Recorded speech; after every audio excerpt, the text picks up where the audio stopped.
Dude, thanks for being here. This is, we've got to know each other. How long has it been now? About like 6 months? Yeah. Kind of developing the relationship. Yeah. Friendship. And it's been awesome. Yeah. I'm grateful for this friendship. And I've followed you for a while. Like I've known your journey, you've been on shows, you've been like, you're a public figure, and I've known it. And it's, what's been so cool is like, you match exactly who I think you would be.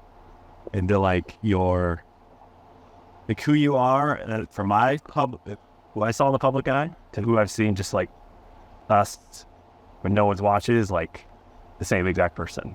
Huge heart, lover, like full of gratitude, like in the moment, like you just want to connect, and it's infectious. And like I always get pulled, no matter what's swirling in my head, I come and hang out with you, and I just like get to connect in. So thank you for like bringing that magic one.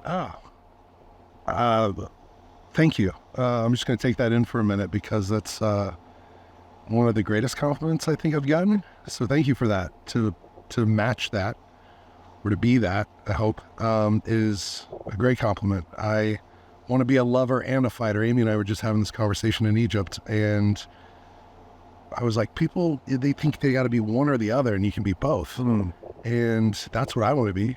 I want to be a lover and a fighter. And I used to only want to be a fighter, and then went on the journey to become a lover and want to be both. And no, man, thank you for the compliment, because I hope it's infectious. Yeah, and it is. Thank you. It absolutely is. Thank you. Curious on, well, I think from like to me, you're a humanitarian. Like that's at the core of like who you are. Like you care about humanity. And has that always been like a innate trait in you? Like you talked, you were a fighter. Yeah. You were, professional MMA fighter, huge career there. Like where did the lover, like when did that come about? I think I always was that, but it was diluted a lot. So when I grew up getting very heavily bullied. That's part of my story. And so I didn't think I could be me. And then I thought I had to be the fighter. To not be bullied. I had to become the fighter. I had to transform into that. One of the big bullying moments was I actually dressed up like a transformer. It was a Dr. Pepper transformer. And I don't know if I'll go into the whole story, but I thought from that moment, about a month later, I dressed up as a transformer for a costume party that wasn't a costume party. I was the only one that dressed up. And at the party, I was tricked into doing that. Yeah. So I got an invitation at school, and it said it was a costume contest. Winner gets a prize. The prize was a Dr. Pepper gumball machine, and it had Dr. Pepper flavored gumballs. And Dr. Pepper in Texas was a big thing. And we have a Dr. Pepper plant. Her dad worked there, was an executive there. So they had a Dr. Pepper machine in their house. And you don't have to pay, you just push the button, it pops out. So pretty cool. Had the vintage Dr. Pepper kind of signs up, and it was decorated like that. So I wanted to catch her eye, and she loved Transformers. So I thought I'd go as her favorite one, Optimus Prime, but I would go as Dr. Optimus Pepper and try to, win the thing. So I went all out. And maybe that's part of the lover, she was the biggest crush I'd ever had. And so I go to the party, I'm dressed up, my mom helped me. It was, I had a 24 pack on my head, 12 packs on my arm, I had a chest plate, a shield, a sword, and went to the party. Her grandmother opened the door and said, Jennifer's going to love this. And so walking a little taller or a little more confident in it, and because I didn't know. I was like, is it going to work? Is it not going to work? And then I hear her grandmother say she's going to love this. So I go to the backyard where everyone was, and when I open the door, I'm hit with flashes of light. And my eyes are adjusting, and I hear the sound of laughter, and I see that nobody's dressed up. It's just me. But still, I didn't know what was going on until Jennifer said, I can't believe you thought you were good enough to come to my party. And a kid named Tyler, he's got a cool transformation story now. Helps a lot of inner city youth. But at that time, hurt people, and he said, you're worthless.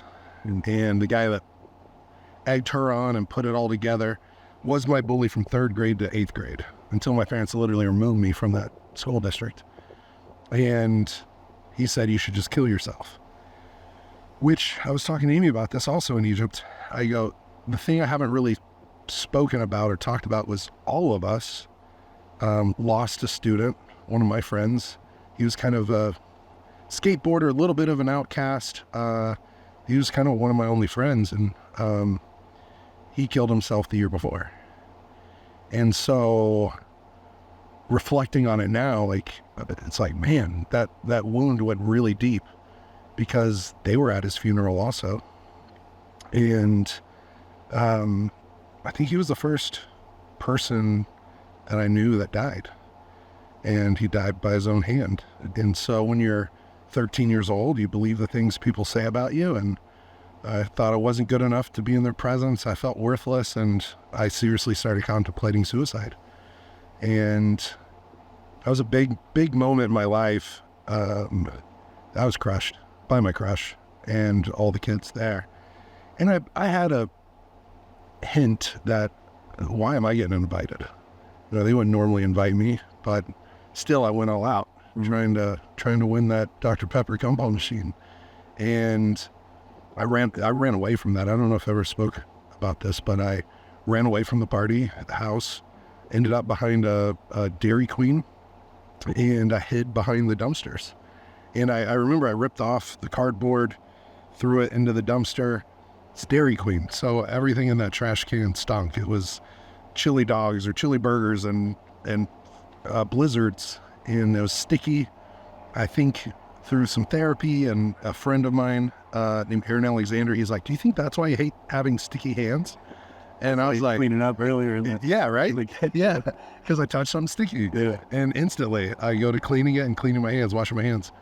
And wow, that's unique. Well, So I think that's where it goes back to, is not liking sticky hands, because I had the duct tape residue. I was literally in a ball hugging my jeans, which had duct tape on it, my shirt that had duct tape on it, and so I was just sticky. so you're 13, this takes place. Did that lead you on, like, to this fighter world? Yeah, martial arts saved my life, or changed my life. And about a month after that, I went to a thing called, I think it's called Trader's Village. It's a flea market in Arlington, Texas. It's huge.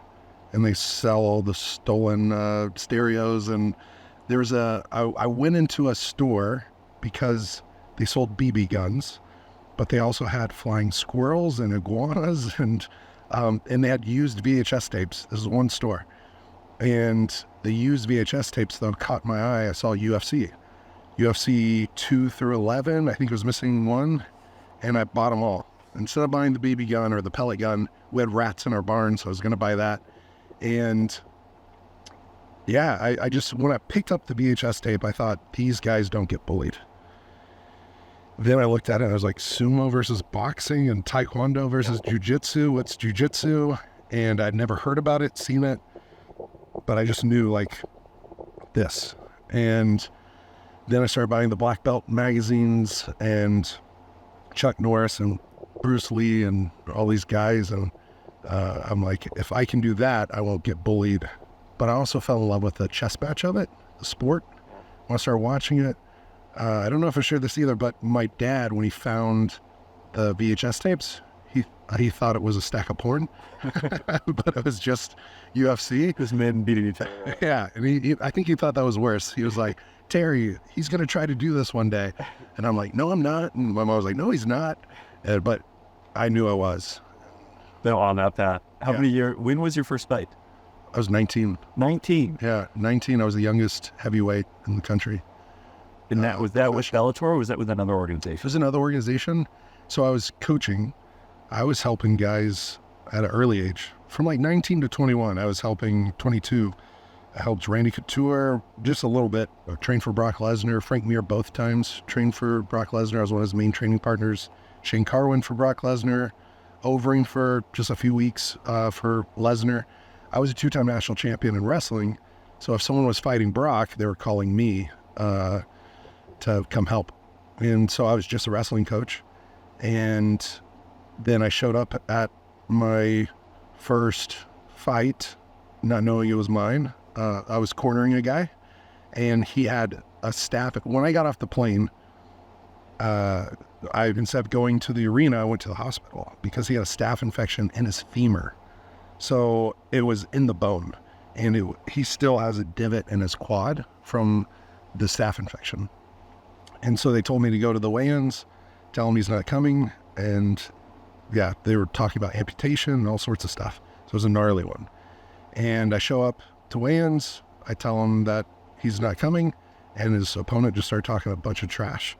And I still didn't think I was going to fight, but the promoter had seen me wrestle. And so the promoter comes up to me and says, I've seen you wrestle. You take this guy down, you're going to dominate him.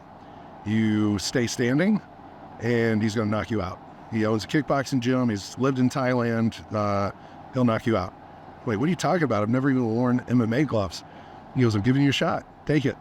And so I took the fight at the weigh-ins, so a day notice, and it was about a minute and a half. Did you get this announcement?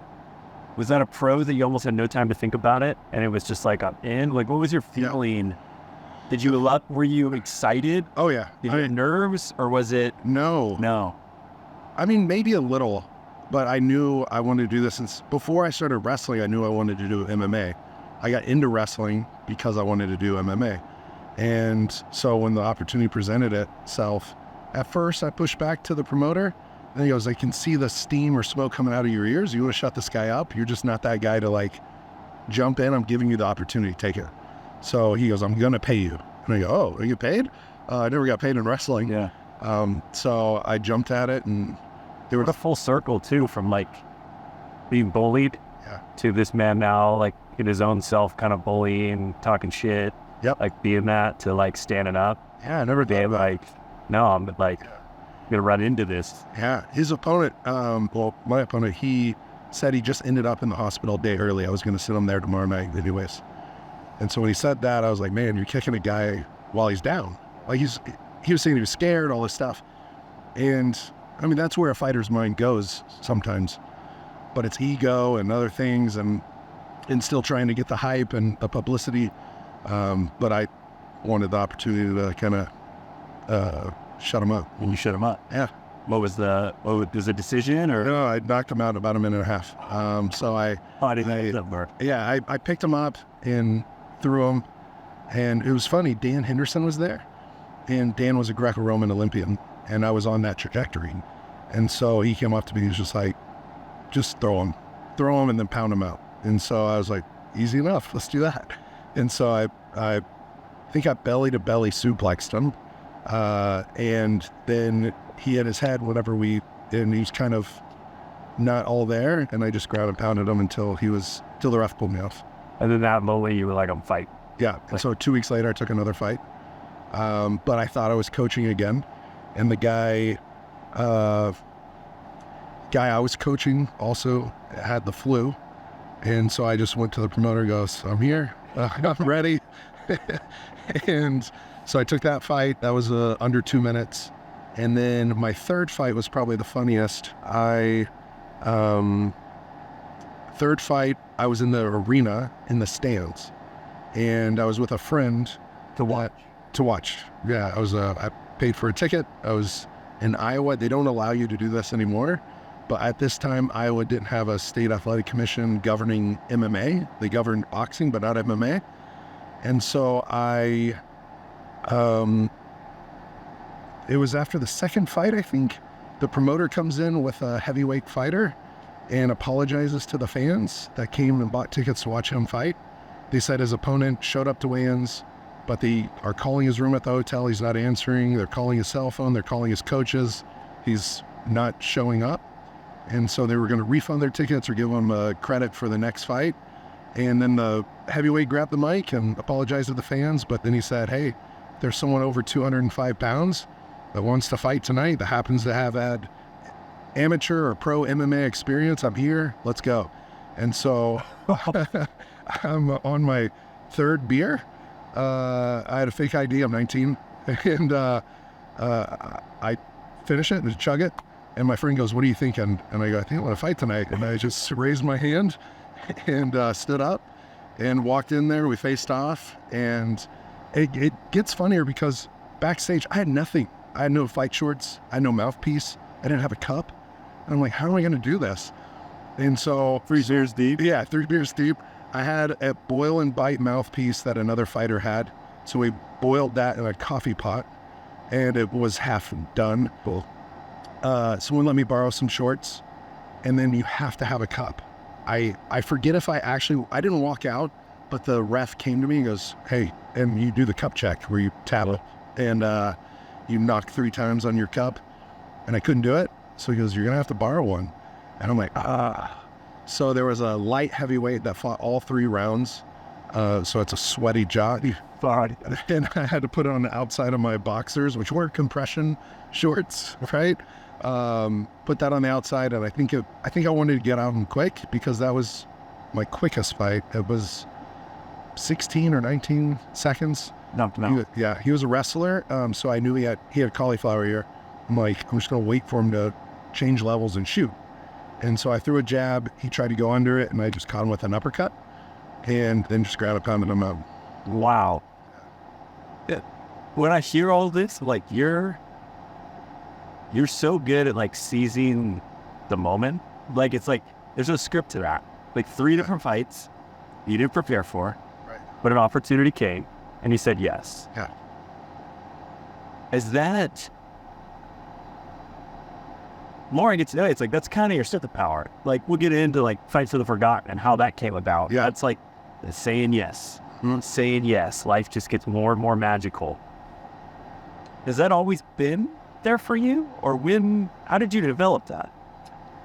I think it started with wrestling, and then fighting, and then whenever it came to I don't know if you call it supernatural or just the moment a vision that came true, and the universe conspiring in my favor. But how did you get like? Let's just take those 3 fights. Yeah. Like each time, I think that most of us out there would have been like, no, like that doesn't quite fit to how it should be. You know, I haven't trained. I shouldn't do that. Where you clearly have some different voice. It's like, oh, Yeah. this like, wow, Yeah. what a gift. Yeah. If I think I can do it, I'm going to do it. And so, our friend Matt Vincent, he called me. He had a person fall out on his travel show for Indian motorcycles, and he called me 6 days before, and I didn't have a motorcycle license. I had never driven a motorcycle for myself. A little bit in Congo where you didn't need a motorcycle license, but I mean these things go 20 miles an hour maybe, and you're off-roading and your feet are on the ground, and now it's going to be a motorcycle that we can drive 120 miles an hour. And releasing a bike for a new motorcycle called the Pursuit. And he's like, can you get a motorcycle license? And I go, let me see. Got on the internet and found a person that would train me, and I joined it, and motorcycle license class, and it was 3 days, and it was sleeting rain outside, and more than half the people failed the course. And but I got the motorcycle license the day before I had to fly to South Carolina, Charleston, and then we went from Charleston to Savannah, Georgia, East Coast, West Coast, East Coast, West Coast, down Florida to the Keys.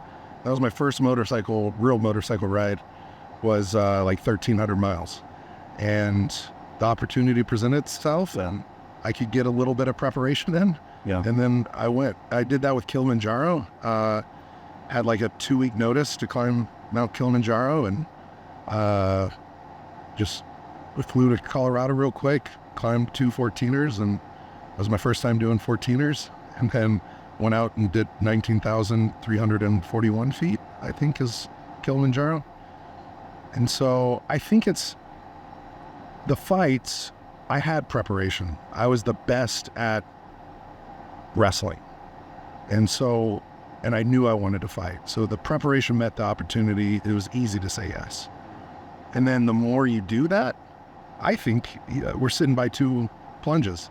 I think the more you can put yourself in those scenarios that are uncomfortable, fighting is very uncomfortable, wrestling is very uncomfortable. I can say yes to a motorcycle ride. That's a long one. That's going to be filmed, where there's vans right beside us with open doors and cameras out of them in traffic in Miami. Yeah. And be okay in those scenarios. Same thing going to Africa and being the only guy that looks like me, and the vanilla gorilla in the rainforest. And but that's different because there's this human heart connection. That's my family. And so I've always felt like I belonged there once I got there. But yeah, I guess it is something unique, and it's fun. Yeah. I think too many people say no to opportunities. I know it's something I've like super inspiring to like see that. It's like reminder to myself, like things happen when you say yes. Yeah. You know, that's when the unexpected happens, and that's what makes life interesting, fun, and magical. So it's a good reminder. Well, let me tell you that the hardest thing to say yes to for me was public speaking. I know that sounds weird because we're on a podcast, but I grew up with a speech therapist from kindergarten to 6th grade. So I said no to my first 9 paid speaking gigs. I said I'm a fighter, not a speaker. I don't have the ability to do that. And so that shows the other side of it, where I am saying no. And I didn't know why these opportunities kept coming up. But I said no to speak for the Air Force Academy, and my agent called me, and I'd taken a year, I don't know if you call it sabbatical, rest. I stopped fighting for a year because I was going through addiction, and I attempted suicide. And I thought, you know what, my life's not right, I'm not living right, I've got to get a new foundation. That's where philanthropy or being a humanitarian started coming in, and started working at the Denver Children's Hospital, and then the Denver Rescue Mission for the Homeless, and then an inner city youth group, or at-risk group. And then these speaking opportunities kept coming up, and I'm not fighting, so I'm literally not getting a paycheck. And when fighting, you get 1, 2, 3 paychecks in a year. And so times were tough, and I'm saying no to money, speaking.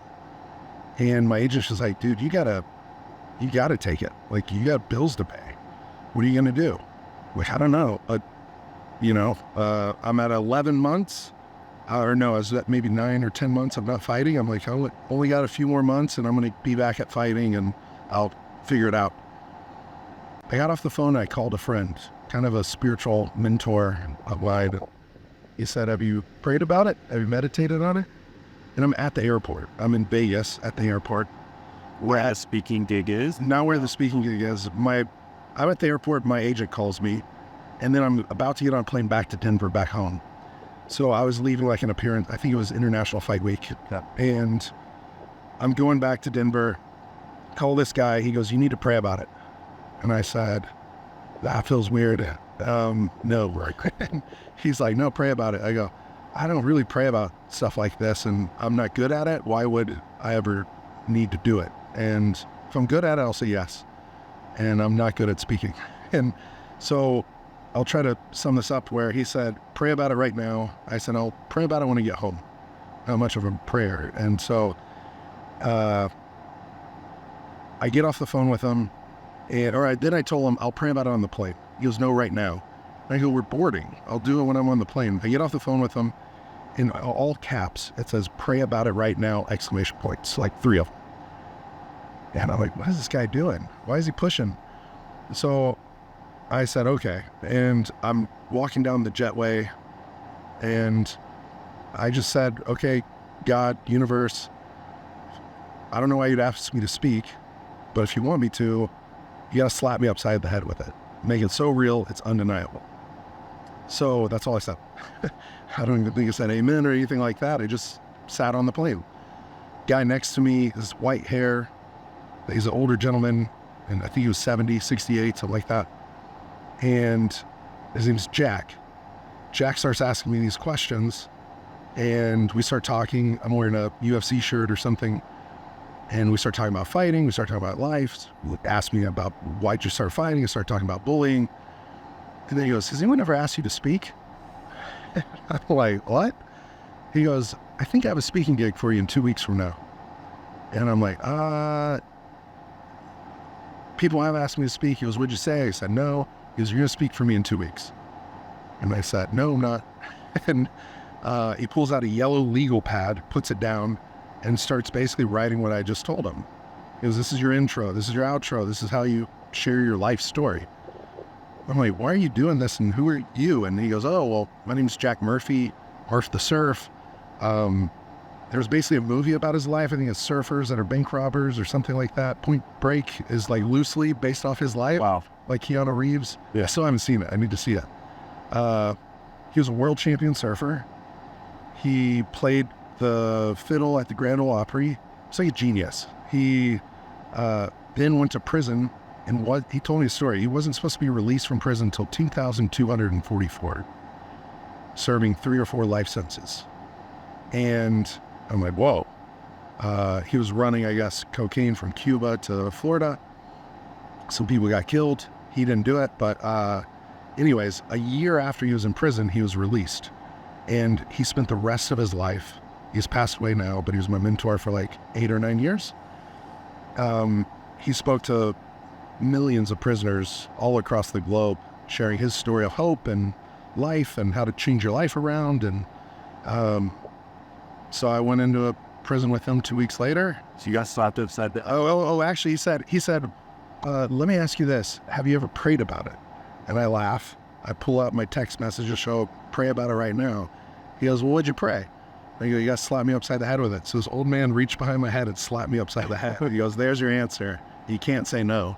So when we landed, he literally called his assistant, and I had a plane booked to Dallas, which is where I'm from. And it was a juvenile detention center, basically in the same neighborhood as my high school. And I used to go share in front of 300 kids in juvie.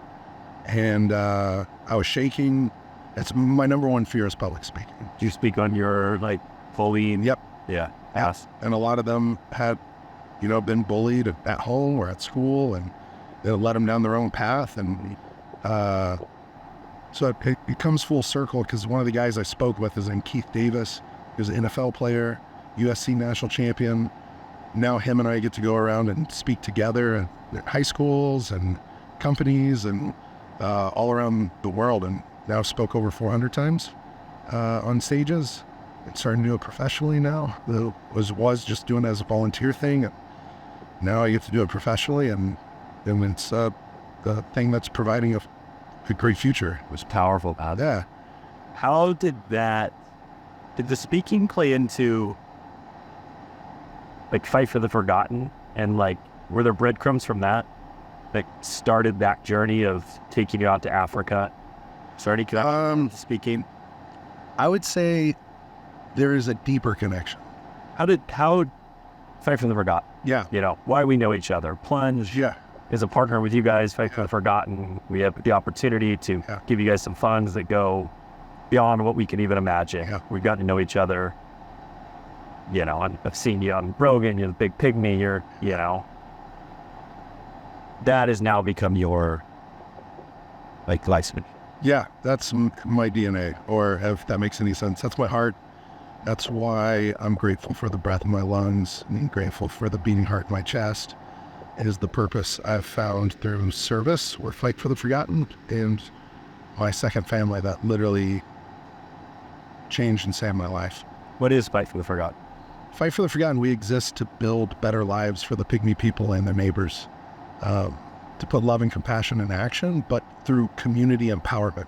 I think there's a difference between community development and community empowerment. A lot of people probably wouldn't say that, but we think and believe it's more than just stuff. A building or a water well or even a farm. It's about the people that it serves and empowers and gives them more dignity and purpose and opportunity. We say opportunity is greater than charity. Charity can be great, but opportunity is just always better. And what I mean by that is sometimes charity, I think, could be in the general sense of the word. Charity's great. But in the general sense of how it's actually implemented, I think can be disempowering to communities, can be crippling to communities, and maybe the traditional sense of the word charity should be reserved for famine, natural disaster, war, people who really need the help and can't help themselves. But when it comes to poverty, they need opportunity. When it comes to oppression, like, I think overwhelming opportunity gets people out of oppression. Like, I think we can overcome oppression with overwhelming opportunity, and I've seen it with my own eyes. And so Fight for the Forgotten, we started with land and water wells. We've served over 50,000 people with clean water, with 85 and counting water wells. Another one's being drilled right now. And we've got the Pygmy people back over 3,000 acres of land. And so we get the land. I think happy, healthy, thriving communities kind of comes down to a few basic needs that they need, which is land to call their own, that they won't be pushed off of, water on that land, food that they can farm for themselves, or at least sustenance, and then housing, so shelter, and then from there, healthcare, education, and sustainable livelihoods. So we do those 7 things. A lot of times, maybe I go on Rogan's and people are like, you drill water wells for the Pygmy people. We do a lot. We do that. And we do a lot more because we don't want to just go a mile wide. We want to go a mile deep. And kind of the sad truth that a lot of people don't know about is there's over 230,000 broken water wells in Africa right now. That's billions of wasted charitable dollars. And so that might be the dirty little secret in the kind of NGO world, but I was just in Uganda and I saw more broken wells than I saw working wells, or at least 50-50. And I think it's the approach and the model is broken, and it's about punching a hole in the ground and getting a quota, and the donor dollars come in and then they gotta spend it, which I understand. But if there's no relationship and it's not locally affordable, if it's not locally available, if they're not locally trained on, if they're not the solution to their own problem, then it's broken. Because if they have to call someone in the US or in Europe to come back and fix it, it's not theirs. They don't have ownership of it, which might mean they don't protect it or value it or take care of it. But beyond that, it's heartbreaking whenever a woman or child has to spend 2 hours, 4 hours, 6 hours a day to walk and get dirty water. So to meet that need is it's pure, it's well-intentioned, it's good-hearted, it needs to be done. It just needs to be done better. And so I call it the show up, blow out technique, where you announce your arrival with a parade, you throw a party, you get your pictures, and then peace out, you're done. And you go on to the next one. That's the current model. That's the current model. And people are starting to try to do it better, and that's great. I love that. But we go slower than most. And that's because we want to have the relationship. We want to know it's long lasting. Our wells are always operational, which is really important, because think about the person that finally gets to have a drink of clean water to wash down their treatment, their pills of waterborne disease. But 9 months, a year, 18 months later, that well breaks and they're back to the dirty water. Well, they're back to the long walks. They got a job, or the kids in school. Now they are out of school or have to leave their job because they have to collect water again.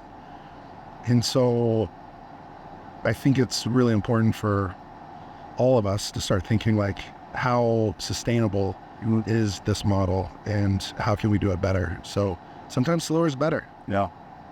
I mean, now, lots of people, you have the hospitals coming, you have wells, they own their own land. Yeah. Like, it's at this incredible place. Yeah. What land do you, like, I want to hear the story of how we got there, how you even get there. Like, it's a storybook, like where it's at, but like how does this even transpire? Yeah. It was 12 years ago, and almost 12 and a half years ago. And it was after that first or second speaking opportunity with Jack. And then I'm at the 11-month point and thinking I'm taking a fight. I get offered to fight at the Saitama Super Arena in Tokyo, Japan. And which is a huge fight. It's in front of over 100,000 people.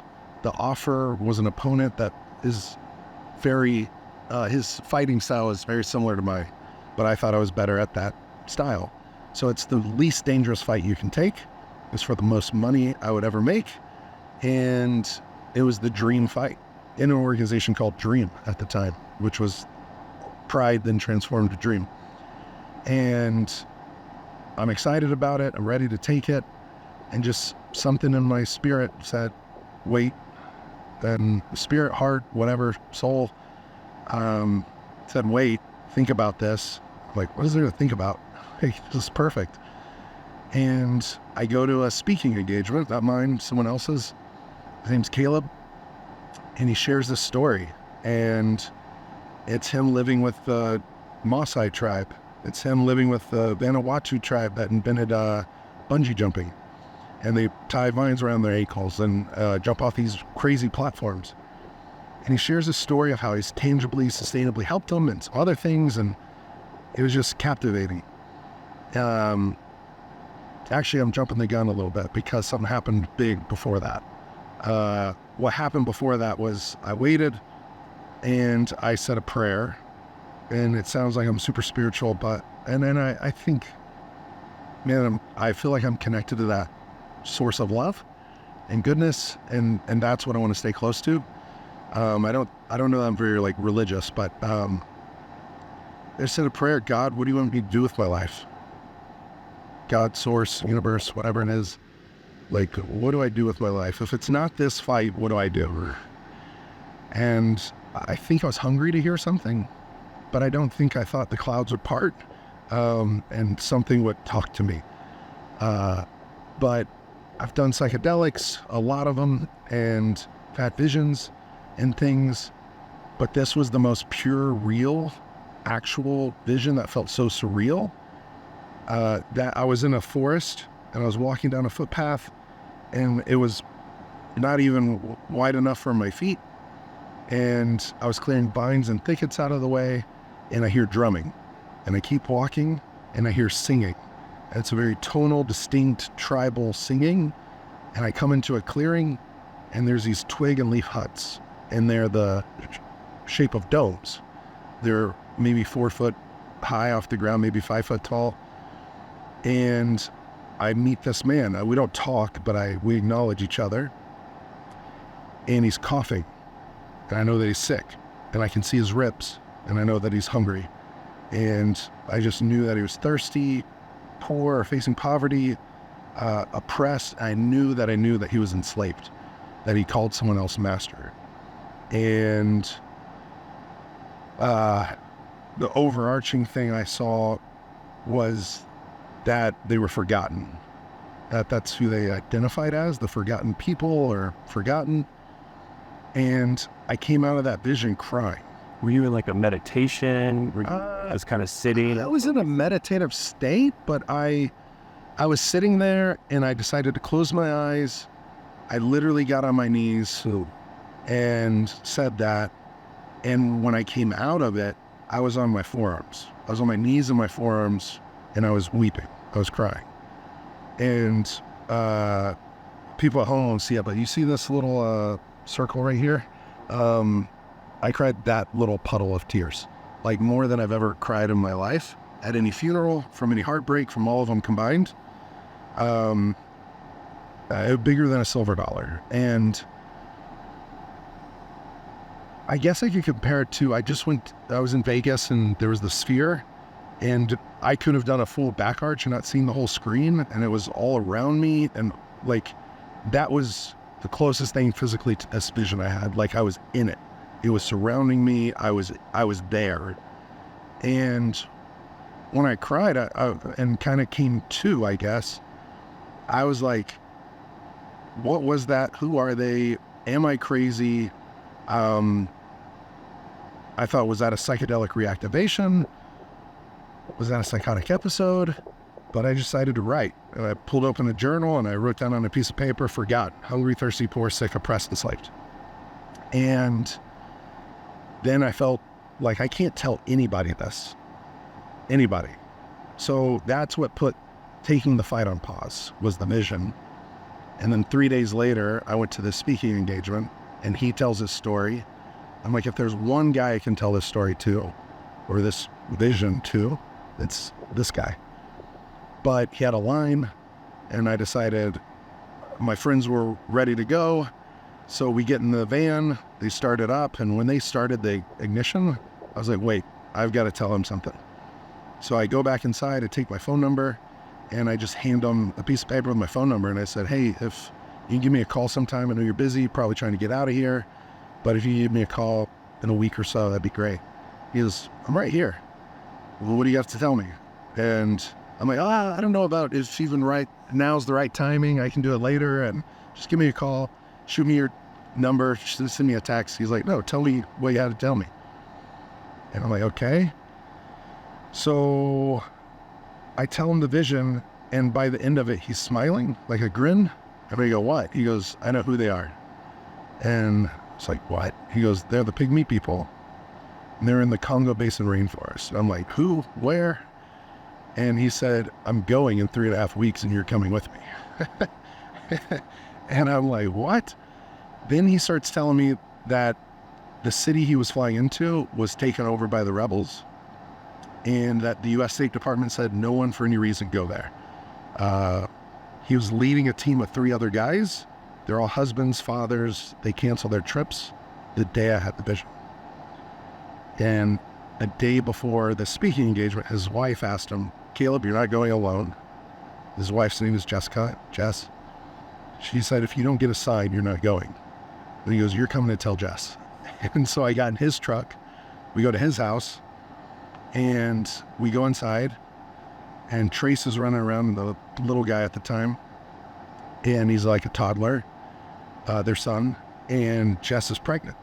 I can't tell her. He's telling me the rebels took over the city, and I don't know if I want to go. And but I tell Jess, and she looks at Caleb. He goes, you got to take this guy. And then I go, well, can we postpone it? Can we do it, next year? Do we have to do it now?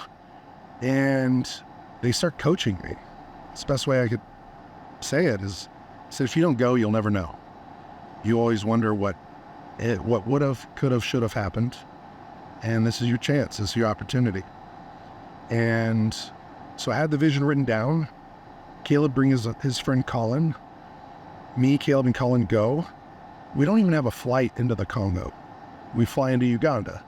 We have to find a pilot that's willing to take us. And I think it was at a market or at a hotel. We met a pilot, and Caleb just boldly says, will you take us to Congo? I'm like, what? Why? And what are you doing? We're going to meet these people, see if there's any way to practically help them. It's a scout trip. We're going to see if we can do something. And the person said yes. And so there's a pilot with a small plane and us 3, and we get on a plane and go. We already took 4 planes to get to Uganda. Now we take another plane into Congo. We're circling the runway. The runway was grass that people are running out of mud huts with machetes to clear the grass so we could land. The pilot doesn't know when the last time a plane landed there was. We couldn't fly into the main airport. And so we were able to land. Pilot said it was the sketchiest landing ever. We drive for about 6 to 8 hours through the rainforest. There's just mud roads. We sleep in mud huts at a quote-unquote motel, but I think it was just people literally renting us out their little huts. And we get on motorcycles. I'm on the back because I don't know how to ride a motorcycle. And we drive for about an hour and a half through the rainforest, get on a dugout canoe, go across the river, and then there's literally crocodiles and hippos in the river. I'm like, what are we doing? Where are we? Like, why am I doing this? This was never in my plan. And we hike for about 30 minutes, and then we hear drumming. Keep walking, we hear singing. Come into a clearing. First guy we meet is coughing. He can count every rib. He's got tuberculosis. He's hungry. He calls someone master. Slave masters came to us and said, what are you here doing with my property? I own these people. Other people said, what are you here doing with these animals? I skipped ahead there, but when that vision happened, it was so surreal that I was weak in the knees. I had to take a knee. If you think of deja vu, it was that on steroids or times 100. And I take a knee, and Caleb and Colin are grabbing my traps because I have the piece of paper with the vision in my backpack that's on me. And they're grabbing my traps saying, "This is your vision. This is your vision." And it like happened. And so it was the wildest thing that's ever happened to me. I have chills just on hearing this. And it turned into my life mission. It's the reason if I get malaria or things happen and been held at gunpoint by rebels, I've had some tough stuff happen, and not even to me, but seen it happen to other people and take them to the hospital after they've been assaulted or some terrible things. And my mom called me when I had malaria. I lost 33 pounds in 5 days. I was vomiting red and green, blood and bile. I lost my peripheral vision. It was tunnel vision. I wouldn't have been able to make out your face, who you are. I could barely hear. It sounded like I had a beehive in my head. It was just like buzzing constantly in my ears. My veins were collapsing. 65 to 70% of my bloodstream were parasites. I had black water fever. It's either 25 to 50% mortality rate, depending on what stat you look at. This is your first time out there? This is my second time out there. Actually, no, it was the year I lived there, my third time out there. But in that moment, my mom's like, "We're going to medically evac you." I'm on a satellite phone in a hole in the rainforest. And this is why we have insurance. Like, "You're coming home." And I'm like, I just go, "Mom, I had a vision. Like, this is where I'm supposed to be." And I just have confidence in it. Like, there's times that have been really hard, really tough. Like, you're a business owner, and I'm sure there might have been a time you thought about quitting or throwing in the towel or tapping out, and maybe not. But for me, there has been moments where I think maybe others might or would. And I just can always look back on that vision and remember, like, no, this thing happened. And so I'm supposed to be doing this. Yeah, it's one of the biggest breadcrumbs you can. That's a Thanksgiving feast of breadcrumbs. Yeah, that's a meal that won't ever. But it would take something like that to create what's been created. I mean, where are the Pygmy people at right now? Especially the tribe that you've been mostly connected to. Yeah, I would say a lot, where the majority are still not well off, facing things that most people couldn't even ever imagine. But through the work of Fight for the Forgotten, we've seen more than 1,800 people transition out of a life of actual slavery into a life of freedom, which I never thought was going to be possible, but it was. Kind of paint the picture where the Pygmy people are at today on a holistic level of all the Pygmy people, and equally the group that you're specifically working for. So, as an entire people group, which goes across 8 or 9 African nations, they, for the most part, every community is unique, but as a people group as a whole, the anthropologists, several anthropologists call them, or many, say they're the most oppressed people group on planet Earth. Another way I would think about that is they're the most bullied, or the most overlooked, or the biggest underdogs. And some people think that they're up to 60,000 years old, the Pygmy people. They're the most ancient walking today, or one of, at least, the oldest people groups. The first citizens of Africa, so they're the first citizens of any African nation that they're in. Yet none of them have land rights. Oftentimes, most of them call someone master, or at least indentured servants.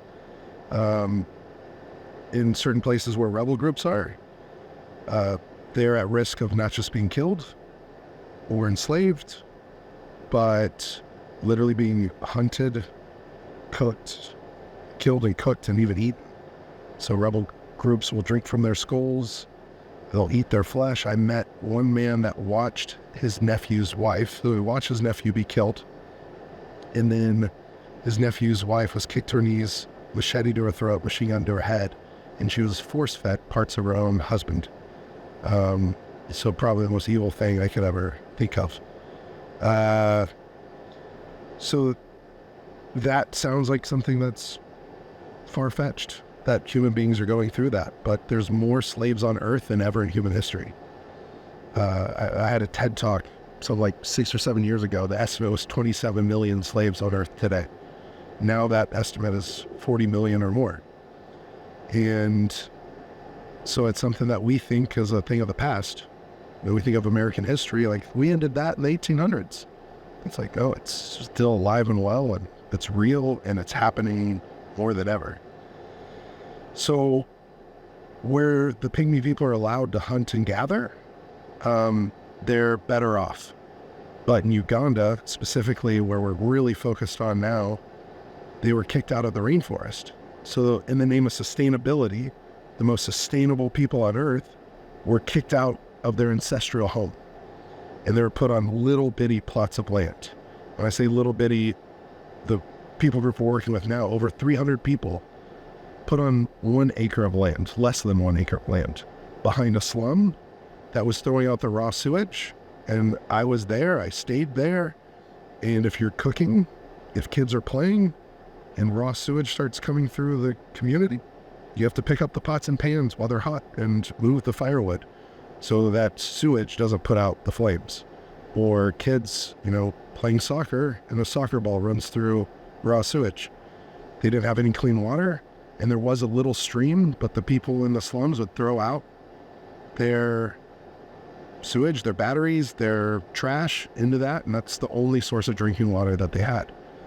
So their people group went down from over 300 to 158 people. When I was there, we were stepping on these mounds, and I asked, it was just everywhere, mound. And I was like, King Nzito. I was like, what are these mounds? And he said, they won't give us anywhere to bury our dead. We live on top of our dead, and we're dying every day. We're often because of sickness and disease, and we're used to living in the forest. And so I think it was 2008 that they were kicked out of the rainforest. And it was to protect the rainforest or to protect the wildlife. But the Pygmy people aren't poachers. They take what they need, and that's all. And so we tried, and we petitioned, and we lobbied, and we tried to get land in the rainforest for them, but that wasn't going to happen. So we have land bordering the rainforest, and it's on a hill or a mountain, and it looks down into the rainforest, and they can walk back, and they can collect. They can't hunt, but they can collect firewood, or they can get mushrooms. That section is 60 acres. So we've gotten back over 3,000 acres, but this part we're pouring into and really investing in is 60 acres now, with more to come. And what's going on in that 60? What do you guys, when you pour in, like what is? So we have water towers, so deep water wells, at least 4 or 5 in the area, and another one being drilled now. And the water towers distribute to, I think, more than 3,000 people. And I think it could be up to 5,000 people. And this is through a mountain community where they never had clean water. And they were told it was impossible to get clean water there. Other nonprofits had gone out there and done surveys. It took us about 6 surveys to finally find spots we could drill. So it really was hard. It was the hardest wells we've done and drilled. But they were literally mountain climbing for water along cliffs and beside killer beehives. And a woman in 2023 fell and died trying to collect water. A child fell. Day risking their lives to be able to drink water, right?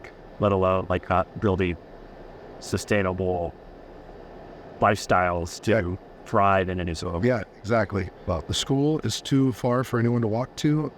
My second to last trip there earlier this year in 2023 was I had malaria again, and I was down the mountain, and the health center is a 2.5 hour walk. She went into labor early. Her baby was turned the wrong way, and so we lost the mother and the child. So they need a health center, and they need a school close by. So right now, though, what we've done is we've got the land. They have their own farms. I hope I can show you some transformation videos of whenever we got the land. It was like they do a slash and burn there for their crops. And so the mountain was brown. Now it's got trees growing. We just replanted over 800 trees in that one spot, but there's banana trees growing and corn fields and cassava fields and mango trees. And it just looks, in 6 months' time, it looks night and day difference. Like night and day. Like you wouldn't think it's the same place.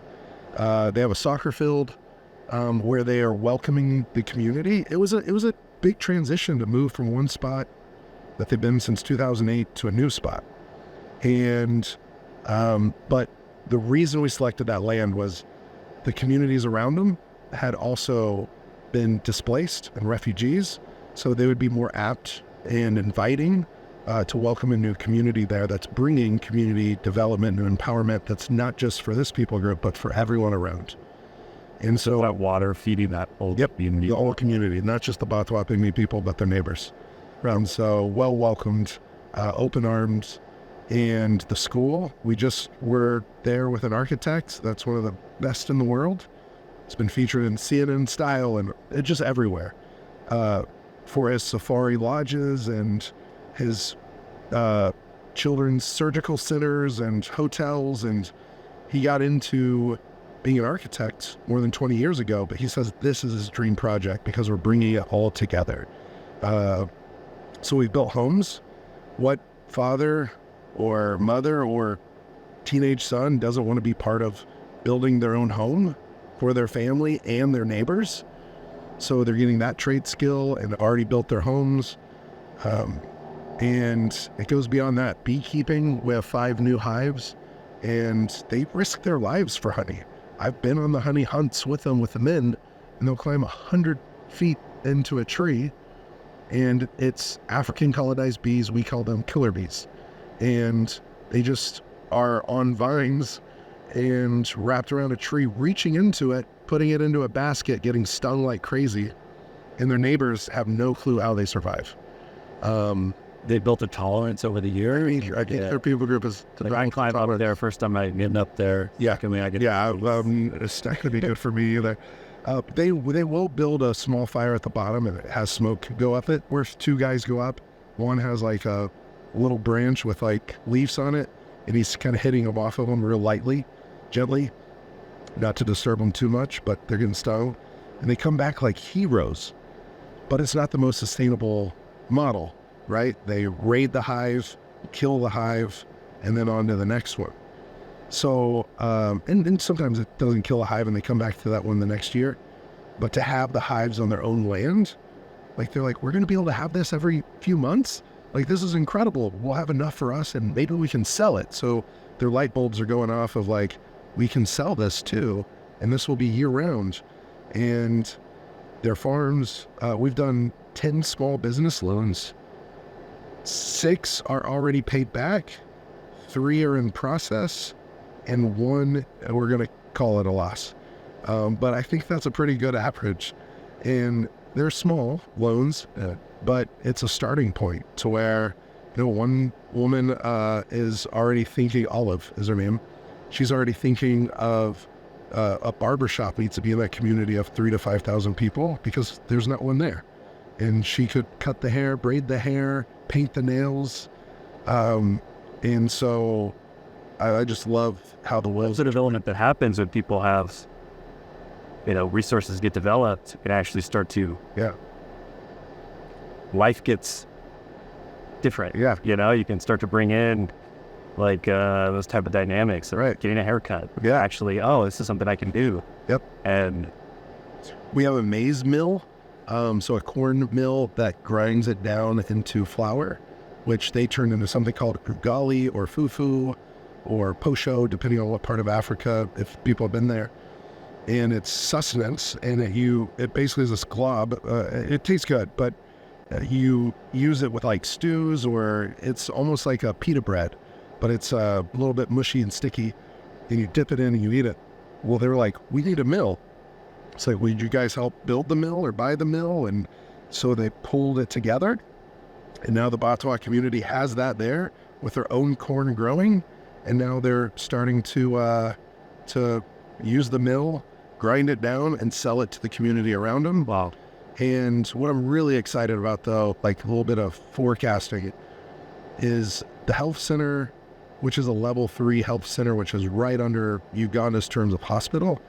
A hospital has an operating room, so we won't be doing surgeries there, but we'll have a maternity ward, a pediatrics unit, a dental suite.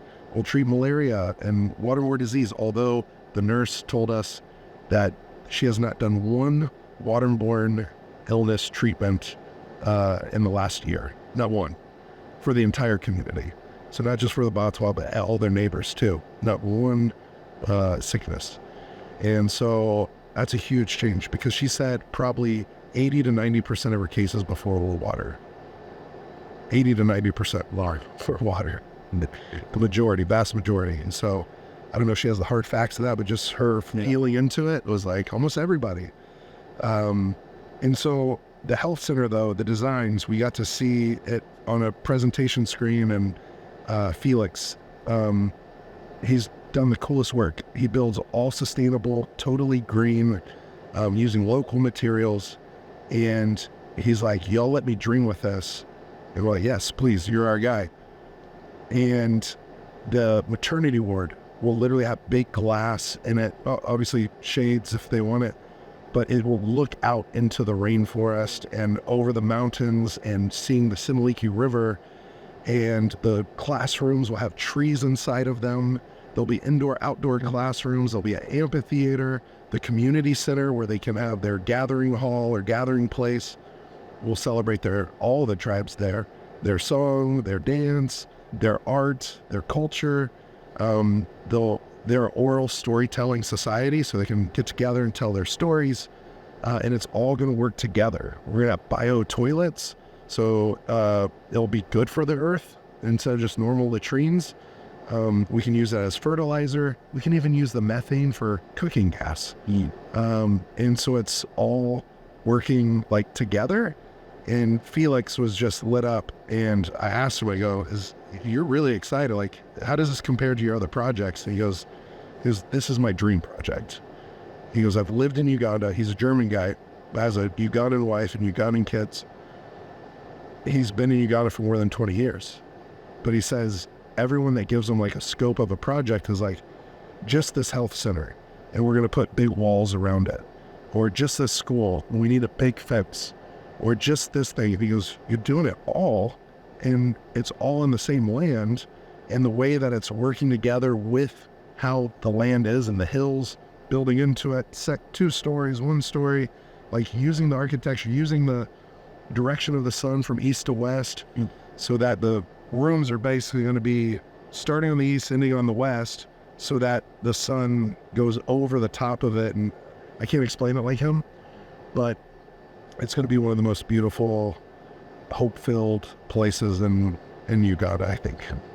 Yeah, I mean, it's the story, right? It's a people of resilience, for everything they've gone through, to hope, to now a sense of pride and belonging and joy. Yeah. You know, it's incredible.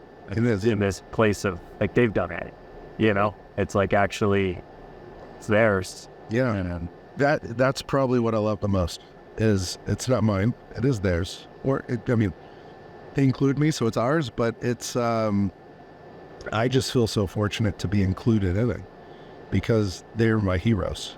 And I mean it, like, from our team, our Fight for Friend team, the boots on the ground, and the people in the community, because it doesn't work without them. And what I've loved is, my second time going, they said, what are you doing here? What are your goals? And I was like, it's to live with you, listen to you, learn from you, and see if there's a way that we can love you in the best, most practical way possible. Like, live with, listen to, learn from, and love. And I think that set the tone for our whole organization, because you get so much more done by asking questions and them making suggestions, rather than coming in thinking, well, I'm from the West and I have running water and a home and this or that, so this is what you should do, and this is how we're going to do it, and here's the blueprint, here's the cookie cutter solution. yeah. But in every community, there's different obstacles and different thoughts and beliefs and cultures, and so it has to be theirs.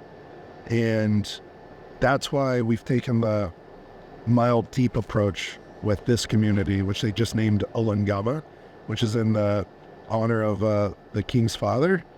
And I'm super stoked. I got an opportunity to have a ceremony with the king and the elders and some of the men, and it was just us up till 4 a.m.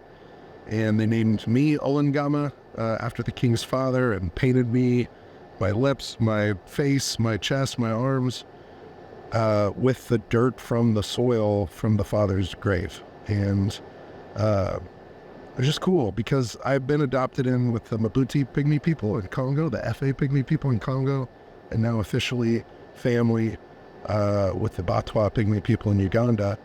And I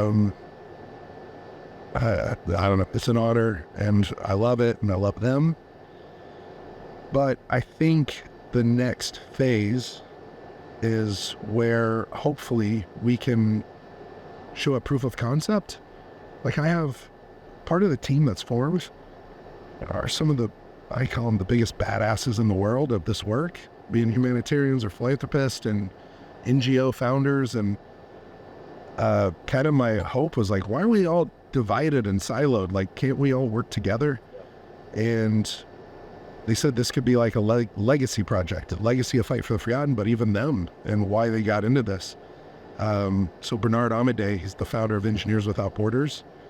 He's on our board of directors, and he's been with me twice this year to Uganda. And he said, if we do this proof of concept with this one community of doing it all, we can open source it, and other people can do the same thing, because people are doing this right now.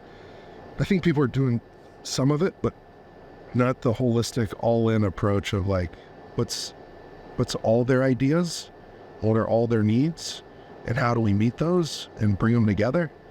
And so we already have the next 2 communities identified of where we want to do the same thing, but we got to go slow and do it right with the first one. Yeah. But yeah. What's the biggest bottleneck for you guys right now? What's the biggest thing standing in the way playing this out? I would say funding and manpower. When I say manpower, like, I think we need a bigger team both in Uganda and stateside.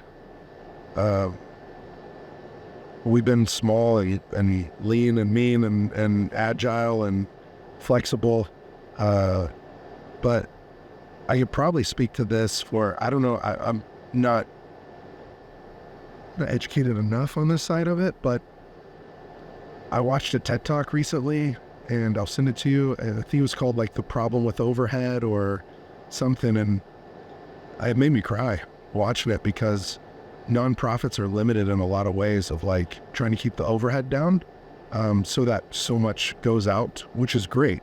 I want it to go all to the project.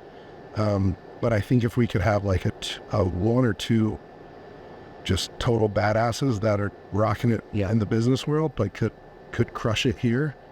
If I could hire one person that could do the job of 3 or 4 people, I think we can just grow more, raise more funds, which if we're able to raise 10 times the funds, we could do 50 to 100 times the good. And so the way this guy presented it is like, fundraising isn't a bad thing, because if you invest in fundraising, you actually get to do more in the world. And so it was a unique perspective. I probably sound not as articulate on it, but it was a beautiful thing of like, how much more could we get done if we could hire great people and keep them, and they didn't have to think about poverty for life. And I was just like, whoa, that's so true. So 12 years into it now, I'm thinking of like, how do we attract the right people for this thing to outlive definitely me, but have a long-term legacy. My goal, the reason I even bring that up, is the heart of it is, how do we take this to all the African nations where the Pygmy people are, which is 8 or 9 African nations, which are hundreds of thousands of people, maybe 1 million? And how do we replicate this over and over and over again in a sustainable way? There has to be a slow approach, but we could do this in 8 or 9 African nations after we do it in one. Well, thanks for leading the charge, man. And let Plunge kind of go along this journey with you guys.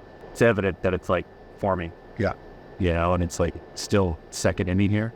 Yeah. You're 12 years in, but it's the tip of the iceberg. This is a life mission that you're in the first couple chapters of this whole journey. Yeah, absolutely. Well, I do want to say I can't thank the Plunge community enough, from the people that work with the company to the people that jump in the plunge, own a plunge, like to be part of 1% for the planet. That's the other great thing about Felix is he builds sustainably. But our organization, Fight for the Forgotten, wouldn't be in 1% for the planet without y'all, without your invitation. And it was a great challenge to like, how do we do this for the long haul, for longevity? And we were already doing that, but how do we formulate it, show it, display it, like all the things we do? And how do we think way out into the future? And so just the support from you guys, the honey hives are because of y'all. The fish pond to come is because of Plunge. Water is because of y'all. So it's ending the water walk for little girls, for mothers of 4, 5, 6. The donations and the support and the awareness, like, it matters. And I hope that if anyone is listening that owns a plunge or gets into plunges, like, that like this water that we get to jump in that's cold, like, yes, it's a luxury, but don't ever take that for granted, because of the way the company of Plunge is and who you support. Like, we get to turn that and transform that into like real drinking water for people that need it. Totally. And it's happening now. So thank you. You're welcome, Matt. It's something I want to even do better as an org. It's like we know where it's going. We want to bring people that buy plunges. A lot of them don't even really know. And you truly they're purchasing it for their own health and their own vitality and their personal transformation, their family transformation. But really getting people to understand, like, there's a real ecosystem to this coming in and going out onto global impacts that are taking place. And, and to me, that's how, like, conscious capitalism could take place. Yeah. And that's a way that how interconnected this whole thing is. It's not a silo. You cold plunging in, Kansas has a direct impact to a school with Eat Real in Mississippi, to a tribe in Uganda, to a farm in Texas. Like, that is where the dollars are going. And so, my mission is to, like, just amplify, like, let people, like, let them in on that. I don't think we just want to do a better job of letting this plunge community know, like, what's going on. Yeah, well, we're going to do it together, and I can't wait. I feel like being part of the Plunge family now, a community, now I'm going to be able to meet the founders of Eat Real and Kiss the Ground and be like, what are y'all doing? How can I learn from y'all? Because we're doing some farming stuff, and how can we do it better? And then the community, I think I've plunging is different. And when you're doing hot and cold, like, you're automatically in a community of people that are thinking differently, which means you live differently. And it's a cool group of people to know and love. So hopefully people that are hearing this can just lean in even more and experience not just the benefit for yourself, which I have to do it every day, but like the benefit that we can do together. There's a few Swahili proverbs I absolutely love. Love to hear. One is on community, and this one really changed my life.